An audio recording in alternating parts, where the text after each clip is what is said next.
প্রিয় দর্শক শ্রোতা, আসসালামু আলাইকুম। দেখছেন বিডি আজকে টাইম। জানিয়ে দিব আজকের সর্বশেষ আন্তর্জাতিক খবর। শুরুতেই থাকছে সংবাদ শিরোনাম।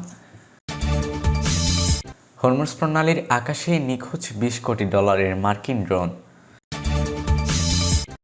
তারপর জানিয়ে দিব হরমুজ প্রণালীতে টোল আরোপ আন্তর্জাতিক আইন লঙ্ঘন, বললেন যুক্তরাষ্ট্র। সর্বশেষ জানিয়ে দিব একের পর এক উন্নত অস্ত্রের পরীক্ষা চালাচ্ছে উত্তর কোরিয়া। এতক্ষণ শুনছিলেন সংবাদ শিরোনাম, এবারে থাকছে সংবাদ বিস্তারিত। হরমুজ প্রণালীর আকাশে নিখোঁজ $20 কোটি মার্কিন ড্রোন।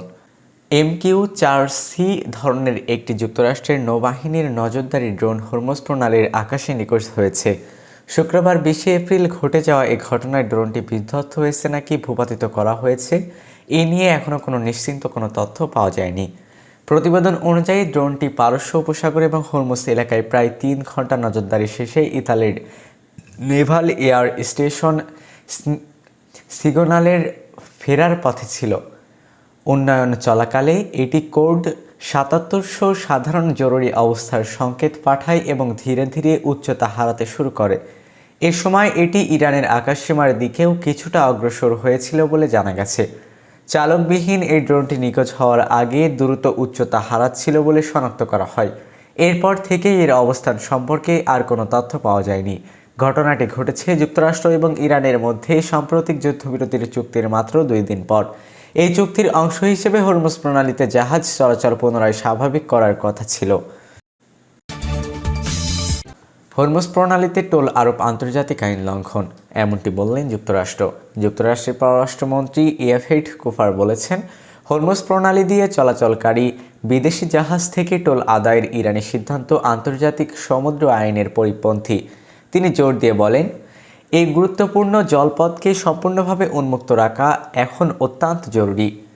লন্ডনে আয়োজিত এক অনুষ্ঠানে কুপার বলেন, হরমুজ প্রণালী একটি আন্তর্জাতিক নৌপথ, যেখানে কোনো দেশ একতরফাভাবে নিয়ন্ত্রণ আরোপ বা অবরোধ সৃষ্টি করতে পারে না।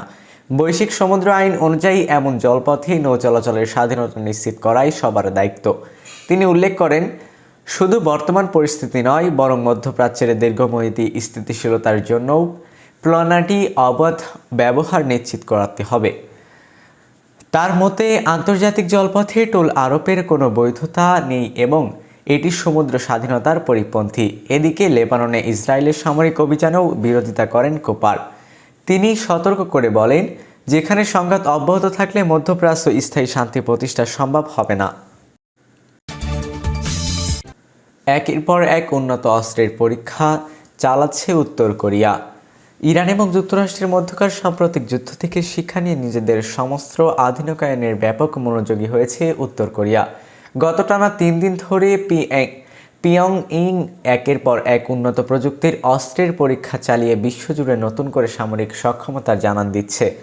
বিশ্লেষকদের মতে, উত্তর কোরিয়া এই ধারাবাহিক পরীক্ষার মাধ্যমে মূলত তাদের প্রতিপক্ষ দেশগুলোকে বিশেষ সতর্কবার্তা প্রদান করছে। এই পরিস্থিতির কারণে কেন্দ্রীয় উপদ্বীপে নতুন করে উত্তেজনা বৃদ্ধি পাওয়ার পাশাপাশি দুটি দেশের মধ্যে দীর্ঘদিন ধরে বন্ধ থাকা সংলাপ পুনরায় চালুর সম্ভাবনা আরও ক্ষীণ হয়ে পড়েছে বলে পর্যবেক্ষকরা ধারণা করছেন।